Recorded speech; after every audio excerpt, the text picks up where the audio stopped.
বৃহস্পতিবার প্রকাশিত হলো এবছরের উচ্চ মাধ্যমিক পরীক্ষার ফল। এবছরের উচ্চ মাধ্যমিক পরীক্ষায় মেধা তালিকায় প্রথম 10-এর মধ্যে তৃতীয় হয়েছে মালদার অভিষেক গুপ্ত।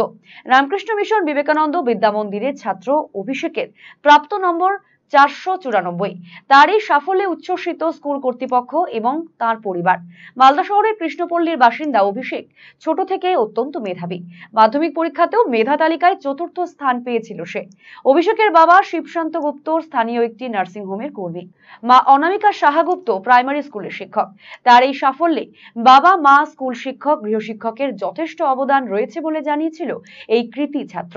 আগামীতে ইঞ্জিনিয়ারিং নিয়ে পড়তে চায় সে, এজন্য প্রস্তুতিও নিচ্ছে। অন্যদিকে তার এই সাফল্যে উচ্ছ্বসিত পরিবারও।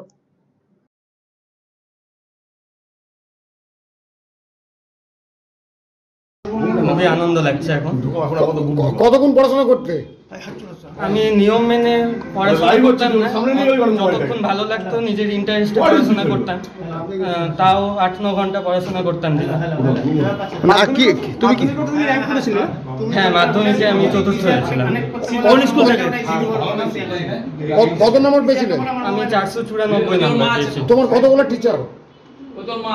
আমি আমার স্কুলের সমস্ত শিক্ষক শিক্ষিকা, আমার টিউশন টিচার, সবার কাছে আমি কৃতজ্ঞ। আর তাদেরকে আমি আমার তুমি কি আশা ছিলে, তুমি কি আশা করেছিলে যে ফল হবে তোমার? হ্যাঁ, আমার উচ্চ মাধ্যমিক পরীক্ষা আশানুরূপী হয়েছিল, তো কিছুটা তো আশা ছিল। এই যে পড়াশোনার ফাঁকে বিভিন্ন বই, গল্পের বই পড়া বা বিভিন্ন এডুকেশনাল ভিডিও দেখা, এগুলো আমি পছন্দ করতাম। বলছি, ইন ফিউচার কি হতে যাচ্ছ? আমি ফিউচারে ইঞ্জিনিয়ারিং লাইন নিয়ে এগোতে চাই। খুবই ভালো লাগছে, খুবই ভালো। আশা করেছিলেন এরকম? আশা একটা ছিল যে ও ভালো রেজাল্ট করবে, এটা আশা ছিল। মাধ্যমিকেও কি সে?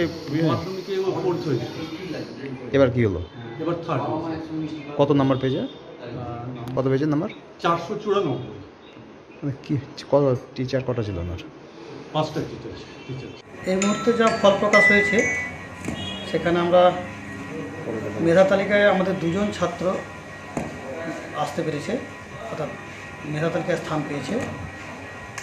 রাজ্যে 3rd হয়েছে অভিষেক গুপ্ত, আর 5th হয়েছে অর্ণব কর্মকার।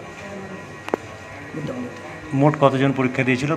পরীক্ষার্থী আছে এবারে 88 জন।